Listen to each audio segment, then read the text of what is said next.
Hello and welcome back to Calm AF. This is episode 335. I'm Kristen. Hello. Today what I want to talk about, I'm pretty good at reading a room. Just being out in the world, I can feel the temperature. And right now, it feels like the temperature out there is boiling. Like everyone is just revving at a really high RPM. Is that the right word? I think it is. Good for me. I feel like everyone's like revving their engines and everything feels very urgent and important. And at the very same time, while this is happening, it feels like utter exhaustion, emotional, mental, psychological, energetic exhaustion. A lot of, I don't know how I'm going to keep going. I'm so exhausted, but I just have to figure it out. I just have to keep powering through. Because we've all grown up understanding that when we feel the pressure, when everything feels urgent and very important, that's the time where we really have to dig deep and try harder and push more and think longer. But friend, all that trying harder, what if you found out that's exactly what was keeping you stuck? What if the very thing that you think will solve this problem once and for all is actually the thing that's creating your exhaustion? Here's what I want you to take away. Whatever's going on right now, it's highly unlikely that you have to figure it out today. One of the sneakiest ways that our brains and our nervous systems love to mess with us is by making us believe that if we just push harder and work longer and think more, tighten the reins, we will finally feel calm and we will solve the problem. But it really doesn't work that way. Because when we are doing that, we are in an exhausted place. We aren't finding clarity. Clarity doesn't come from force. It comes when we stop forcing, when we pause, when we reset. Clarity comes when you give your brain and your nervous system a freaking break from all the pushing, all the noise, so that the real answer can actually float to the surface. So that's what we're going to talk about today. We're going to talk about why the best thing you could probably do right now if you are feeling this urgency, but also overwhelming exhaustion, but also feeling like you can't stop. The best thing you can probably do right now is press pause, take a minute, take a break. This isn't procrastination. This isn't weakness. Lightening your load mentally and emotionally. This is the fastest way to solve your problem. You don't need to solve everything today. You just need to breathe and reset and let your next step come to you instead of fighting so hard to bring it into existence. That's what we're talking about today. You ready? Let's dive in.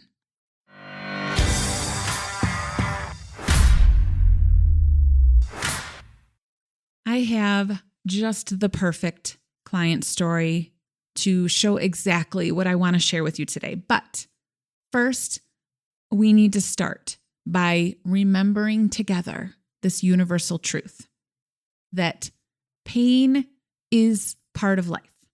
It's part of being human. We are never going to escape pain or hard times. Things are going to go wrong. Bad things are going to happen. Plans are going to change. People are going to be assholes. That is just an inevitable part of life. That's what you signed up for when your soul decided to come here and have a human experience. Suffering, though, this mental, emotional, exhausting suffering, that is optional. And suffering shows up when we layer shit on top of the inevitable pain. We're already in the middle of something difficult. And while we're in that, we're like, no. It shouldn't be like this. I need certainty, even though I am smack dab in the middle of uncertainty. This shouldn't be happening. This is too much. That's the suffering. That's how we are making the inevitable hard shit that we go through so much harder. It's like if you are outside, just standing outside of your home, and it starts pouring rain. And instead of just going back inside, you stand there like screaming at the sky for raining. Of course you decide to rain on me right now. Why are you always raining on me? That's suffering. Go inside where it's dry. Duh. Some seasons are about moving through hard things, and when you let yourself pause, when you just let yourself be with, I am going through a hard thing right now, instead of, it shouldn't be painful, I need to try harder, I need to work harder to get rid of this pain, what you're doing is you are taking the weight of the suffering off of the pain. You're taking the shit you don't need to be carrying around out of your backpack. Okay, so my client story. My client, she is out there doing big deal things, and she is at the beginning of a new mission. I'll just call it that. And the people who needed to get things done in order for her to get started, they were dragging their feet. She couldn't start doing what she needed to do until all these different people finally agreed on the contract or decided on the budget or whatever it was. And they were taking forever. And what that meant was she was left in this very uncomfortable place for her, which was in between projects. Her nervous system was like, I only know how to go full speed ahead. I only feel safe when I am very busy. What am I supposed to do with this? At first, she was willing to give herself a little break. She's like, okay, while I'm waiting, I'm just going to take a little time for myself. So she did for like a week. And then it just got a little too uncomfortable. And her brain and nervous system was like, I don't like this. And it started going back to all the old ways, trying to think of different ways. Like, how do I make this happen faster? How can I work harder? How can I try differently so that I can pressure them to make them go faster, to get this shit done so I can get started? And every time she tried one of those things, she was basically being hit with the exact same response. Thanks for this. It'll probably just be another week. Basically, it felt like she was running into a brick wall, the same brick wall over and over and over. And her nervous system and her brain was like, maybe if you just run faster into the brick wall, or maybe you need to get a longer running start, then you'll definitely get through this brick wall. But she wasn't. So I was like, okay, listen, this is already uncomfortable for you, and you are making this way harder than it needs to be. So let me give you this idea. If you knew that this was going to work out, if you knew that everything was going to turn out the way you wanted it to, maybe not today or tomorrow, maybe not even this week, but if you could see into a crystal ball, like 3 months from now, oh, I am solidly already on the other side of this brick wall and everything is going fine. If you knew that for sure, what would you do right now? And she was like, I guess I would just keep pushing through. And I was like, okay, but why? If you know, no matter how big of a running start you take, you will not, you have not, you won't break through the brick wall, but you also know that you will be on the other side of it eventually, but it's not from running into it. What would you do right now? And she paused and she's like, well, I guess if I knew that pushing wasn't going to do it, then I would probably maybe just sit down and rest. And I was like, yes, exactly. You would rest. You would take this unexpected extra time and you would go out and you would have some fun. You would go out and live your best life until it's time to get this project going. You would go for walks, you would get dressed up and go out for dinner. And after you have gone on your walks and gotten dressed up and done fun things and gotten some sleep and maybe had some nourishing meals, cleared the fog from all those head injuries you were giving yourself running into the brick wall, and then you walked back to the brick wall, what do you think might happen when you see it with fresh eyes? And she was like, well, I would definitely see it differently. And I would probably get curious about different ways that I might be able to get around the brick wall, but I wouldn't keep doing the thing that isn't working. Exactly. That's the moment you come back from resting and walks and all that. You would walk in, look at the brick wall, and be like, wait a second. Where'd that door come from? Because all this time, you're running into the brick wall and there was a door the whole time. So that's what my client did.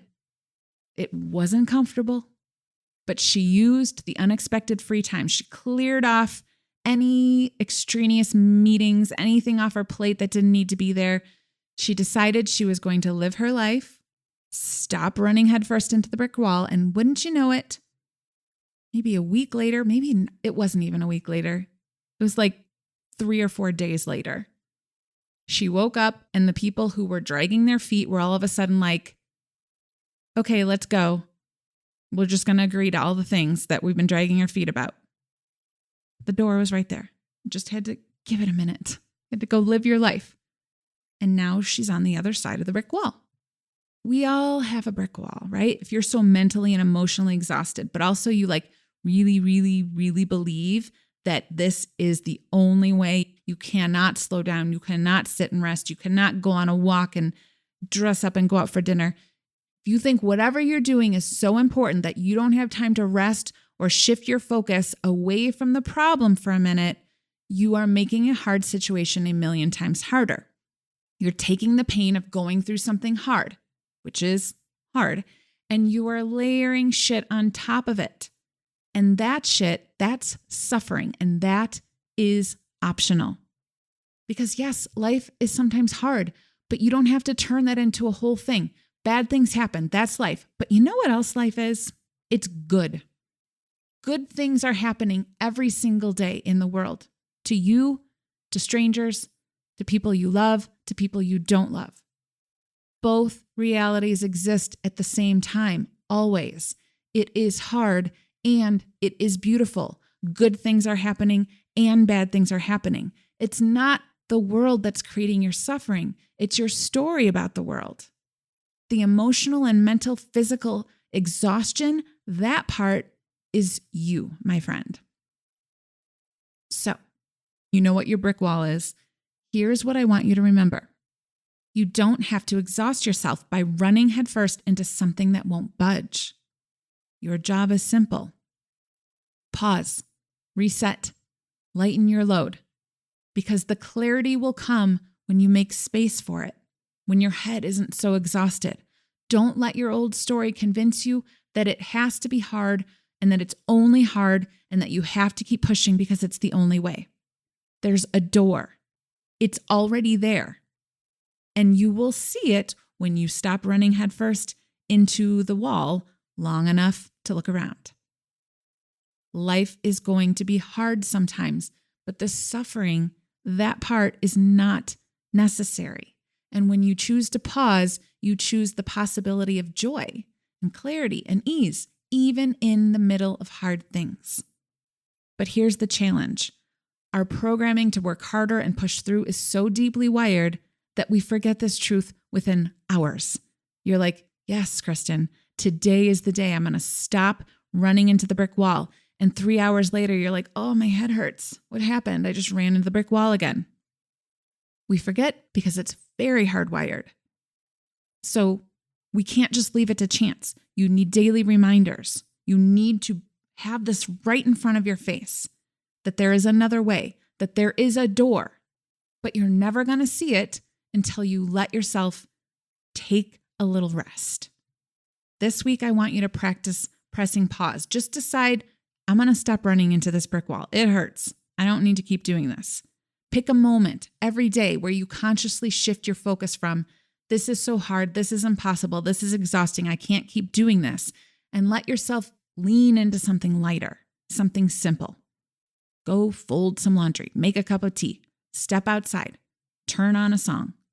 Let that be the action step that's going to be the thing that gets you around the brick wall faster.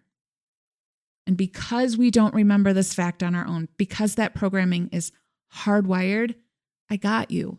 This is why I send my daily love letters. I have been sending them since 2013. I just found my very first love letter the other day. It's so cute.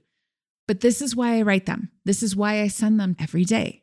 It's a 1-minute reminder. The first idea you engage with in the morning, this first idea that you don't have to do life the hard way, that you might have to do hard things today, but you don't have to mentally, emotionally, psychologically exhaust yourself. You don't have to do that. And you need reminders. Calm and clarity are always available, even when things are hard. If you want these reminders in your inbox, there's a link in the show notes so you can get them every day in September, so you can see what a difference it makes to not start your day reinforcing this, oh my God, get up and run harder into the brick wall today. But instead, hey, good morning. Take a breath. If trying harder and pushing through and working more was going to work, it would have worked by now. Let's pause. Let's get your nervous system right. And when you look up, you're going to see that there is a door, and I can't wait for you to see it. We're just lightening up. It's already hard. We have to lighten the load. Thank you for listening. Get those love letters. They are in the show notes. I will see you next time.